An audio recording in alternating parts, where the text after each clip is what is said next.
s'agit de deux organisations, en particulier l'Organisation des peuples d'Afrique de l'Ouest,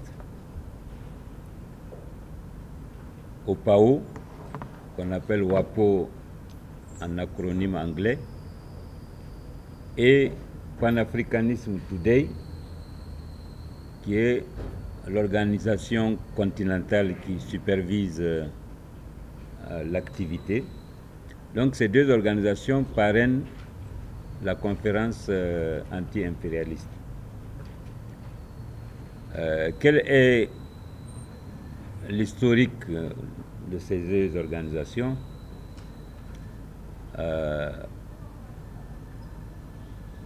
WAPO, c'est le regroupement des organisations, des mouvements sociaux, des mouvements syndicaux et des partis révolutionnaires de l'Afrique de l'Ouest. Ce regroupement a été fait en décembre 2022 et donc, chemin faisant, WAPO s'est singularisé par le soutien à toutes les luttes qui se font en Afrique de l'Ouest. Pan-Africanism Today, qui a donné naissance à WAPO, puisque ce sont les membres de Pan-Africanism Today qui sont en Afrique de l'Ouest, qui se sont regroupés pour former WAPO, c'est-à-dire OPAO. Et donc, l'objectif, c'est d'aller vers une communauté des peuples en lieu et place d'une communauté des chefs d'État. Donc, il faut renforcer la solidarité entre les peuples. Pan-Africanism Today lui-même a vu le jour comme regroupement de tous les révolutionnaires du continent africain. Parce que l'organisation qui a donné naissance à tout cela s'appelle l'Assemblée internationale des peuples, qui est le réseau mondial qui regroupe tous ceux qui veulent un monde de justice, de paix, un monde multipolaire, qui ne veulent pas l'unipolarité, qui veulent une alternative au capitalisme, qui veulent mener le combat contre l'impérialisme, qui veulent mener le combat contre toute forme d'oppression et de domination. Et donc, c'est ce réseau-là qui a donné au niveau continental Pan-Africanism Today et à l'intérieur du continent, au niveau ouest-africain, WAPO ou OPAO, Organisation des peuples d'Afrique de l'Ouest. Pourquoi cette conférence? C'est pour renforcer et consolider et populariser les luttes qui se sont menées ces dernières années au Sahel, qui sont quand même des luttes particulières, où dans 3 pays, au Mali, au Burkina et au Niger, des accords de coopération qui ont dominé pendant plusieurs décennies, qui ont marqué les relations entre ces pays-là et les anciennes puissances coloniales, se sont vus remis en question. Et on sait que, en dehors des troupes françaises, il y a beaucoup de choses qui ont été dénoncées. Il y a le souci de prendre en main la gestion des ressources naturelles. Il y a le souci d'avoir de l'équité dans l'exploitation de nos ressources.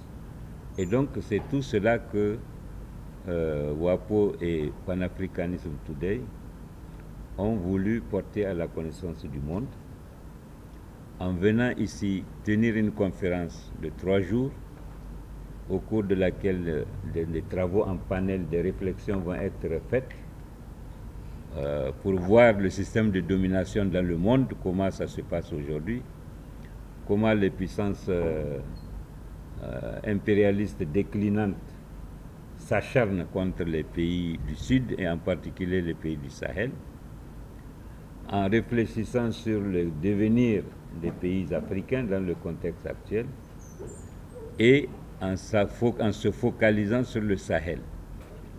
Et donc, ces 3 jours de réflexion seront clôturés par une marche symbolique de solidarité en faveur des peuples du Sahel et de la Palestine, actualité oblige, une marche qui s'ébranlera de la place de Mahatma Gandhi où se tiendront les travaux pendant ces 3 jours, le centre de conférence internationale Mahatma Gandhi, jusqu'à la place Thomas Sankara.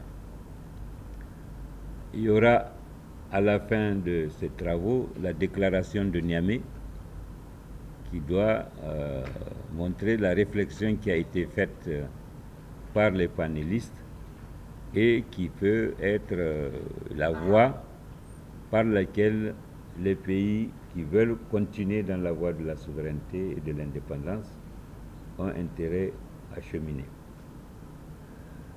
Pour ne pas oublier les populations et rappeler, comme l'a si bien rappelé Abder tout à l'heure, les luttes et les résistances des populations, des pauvres, de ceux qui n'ont même pas de quoi s'acheter une bouteille, comme il l'a dit, eh bien, nous avons prévu, au cours de ces 3 nuits, en dehors des ateliers, en dehors de la réflexion, des rencontres autour de quelques carrefours à Niamey, pour rappeler un peu la résistance qu'il y a eu lors du refus de l'armée française de dégager, et échanger à cette occasion avec le peuple dans les langues nationales pour une meilleure visibilité de ce qui nous a amenés à tenir cette conférence.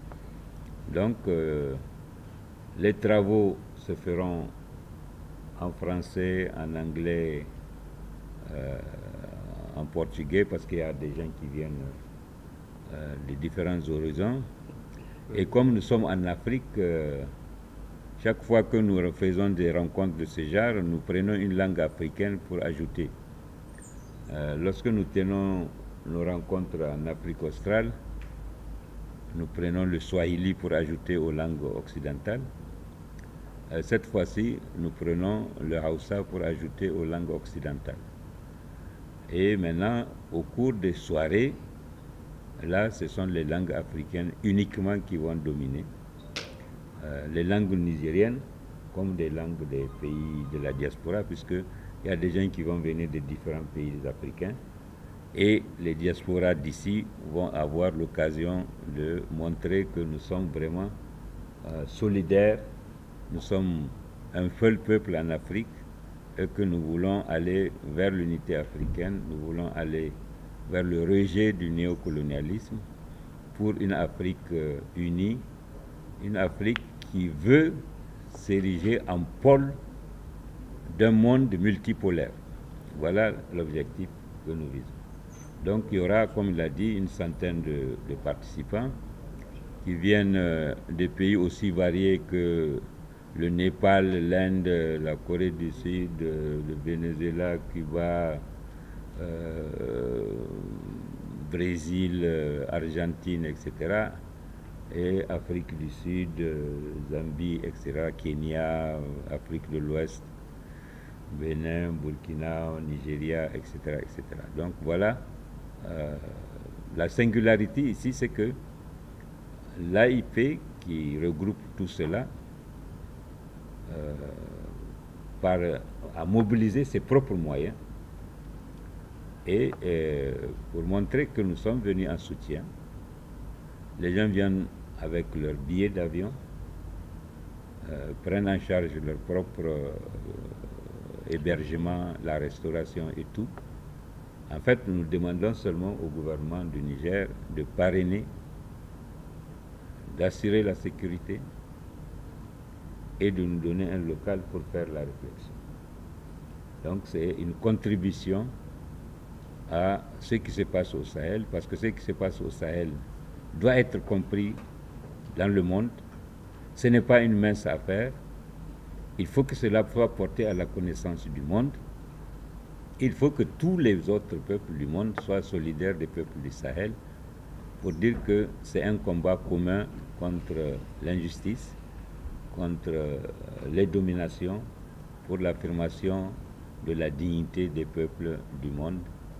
Et c'est pour cela que la marche est en même temps de soutien et de solidarité au peuple du Sahel, mais aussi au peuple de Palestine, qui pendant des décennies se sont vus refuser tout droit à l'autodétermination, et un peuple qui est en train d'être victime de génocide devant tout le monde et dans l'impuissance de ce qu'on appelle la communauté internationale.